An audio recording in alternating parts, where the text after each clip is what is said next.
नमस्कार मित्रों, आज का जो वीडियो है विशेष तौर पर हमारे प्रधान पाठक सर लोगों के लिए है और साथ ही शिक्षक साथियों के लिए है। इस वीडियो को आप अवश्य देखिए। जैसा कि आपको ज्ञात है कि अब विभाग के हर एक जानकारी को हमको ऑनलाइन भरना है, तो इसी क्रम में पुस्तक और यूनिफॉर्म की भी जानकारी हमको ऑनलाइन भरना है। तो यह कार्य प्रधान पाठक सर द्वारा किस प्रकार से किया जा सकता है, इसके बारे में हम इस वीडियो में बताएंगे। पुस्तक और गणवेश की जानकारी भरने के दो चरण है। पहले जो है समन्वयक सर द्वारा जानकारी भरी जाएगी, उसके बाद प्रधान पाठक सर द्वारा। समन्वयक सर द्वारा जानकारी किस प्रकार से भरी जानी है, इसके बारे में भी हमने एक वीडियो बना दिए हैं। इस वीडियो में हम प्रधान पाठकों के कार्य के बारे में बात करेंगे। सबसे पहले आपको इस वेबसाइट पर जाना होगा। इसके लिए आप अपने मोबाइल पर किसी भी ब्राउजर या गूगल क्रोम पर चले जाइए और वहां टाइप कीजिए ssa.chhattisgarh.gov.in।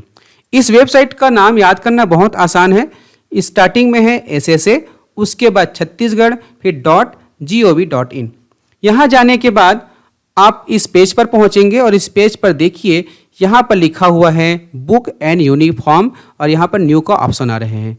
ध्यान रहे कि यदि आप मोबाइल पर यूज कर रहे हैं तो मोबाइल पर भी यही प्रक्रिया होगा, उसमें कोई अंतर नहीं होगा। यहाँ पे हम लैपटॉप पर बता रहे हैं।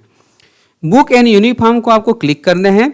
जैसे ही आप यहाँ पे क्लिक करते हैं, सामने दो ऑप्शन आता है, एक स्कूल लॉगिन और दूसरा क्लस्टर लॉगिन। स्कूल लॉगिन जो है प्रधान पाठकों के लिए है और क्लस्टर लॉगिन जो है संकुल समन्वयक के लिए है।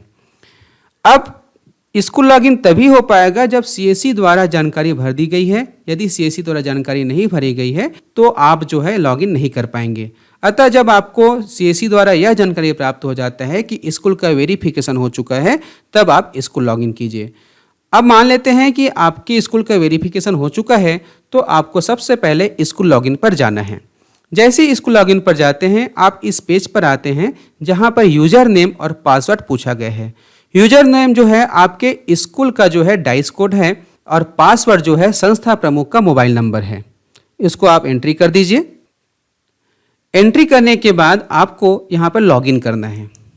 जैसे ही आप लॉगिन करते हैं, सबसे पहले जो पेज आता है उसमें लिखा होता है welcome school user change password.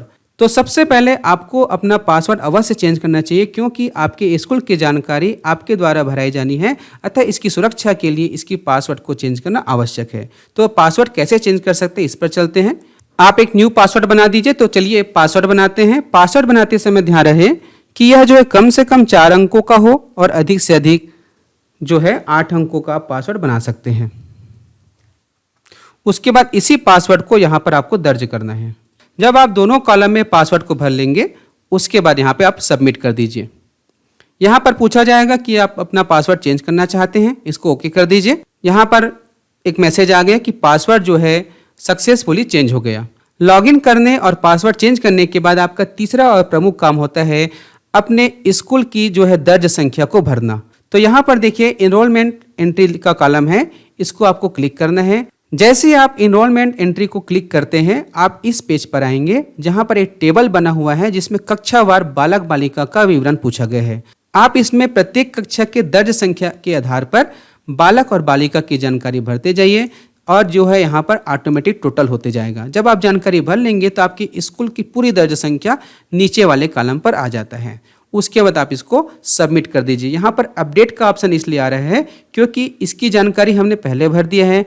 अब यदि कोई नए बच्चे यहाँ पर एंट्री होता है, नए बच्चे की भर्ती हम करते हैं, तो उसकी एंट्री भी हम यहाँ पे कर सकते हैं।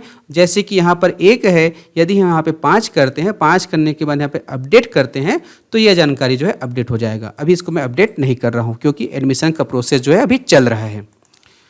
जानकारी भरने के बाद आपका चौथा काम होता है वेरीफाई बुक रिसीव फ्रॉम संकुल, अर्थात संकुल से आपको जो पुस्तक प्राप्त हुआ है उसको आपको वेरीफाइड करना है। तो इसके लिए आपको यहाँ पर क्लिक करना होगा।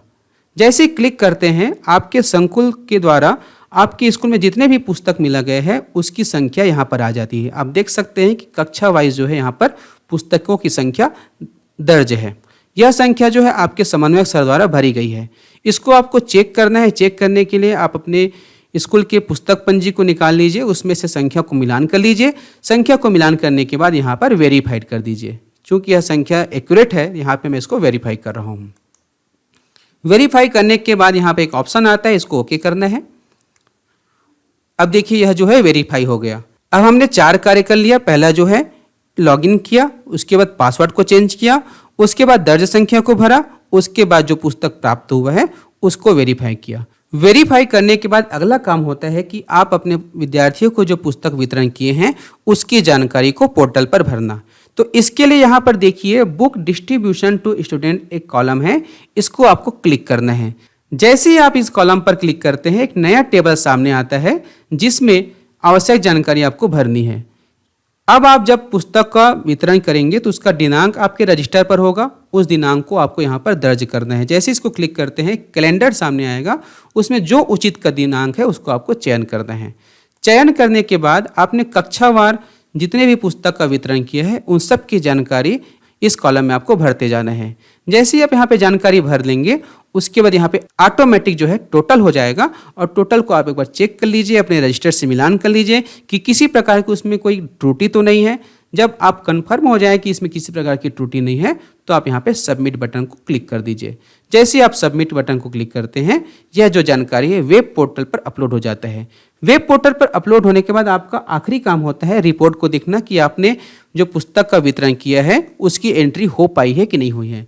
तो इसके लिए आपको बुक डिस्ट्रीब्यूशन रिपोर्ट पर जाना है, इसको आपको क्लिक करना है। जैसे इसको क्लिक करते हैं आपके स्कूल में पुस्तक संबंधित जो रिकॉर्ड है उसका जो पूरा रिपोर्ट है सामने आ जाता है। इसको आप देख सकते हैं, जैसे कि देखिए यहाँ पर कक्षा है, विषय है, दर्ज संख्या है, संकुल द्वारा प्रदाय की गई किताबों की संख्या है, उसके बाद विद्यार्थियों को वितरित की गई किताबों की संख्या है, शेष किताबों की संख्या, फिर कम किताबों की संख्या। इस प्रकार से कॉलम वाइज पूरी जानकारी है। और चूंकि यहाँ पे हमने विद्यार्थियों को वितरित संख्या नहीं भरे हैं इसलिए यह जो कॉलम खाली दिखा रहा है, जब इसमें हम भर लेंगे तो यह जो है ऑटोमेटिक प्लस और माइनस दोनों होते जाएगा। उसके बाद यही जो रिकॉर्ड है आपके समन्वयक सर के आईडी में भी दिखाएगा। इस प्रकार से बहुत ही अच्छे तरीके से ऑनलाइन मॉनिटरिंग के द्वारा सभी पुस्तकों की वितरण के संबंध की जानकारी जो है विभाग तक पहुंच जाएंगे। तो इसी प्रकार से आपको कार्य करना है। तो उम्मीद करता हूं कि आपको इस वीडियो से सीखने को मिला होगा। आप अपना इस छोटे भाई को आशीष दीजिए और इस वीडियो को अवश्य लाइक कीजिए। धन्यवाद।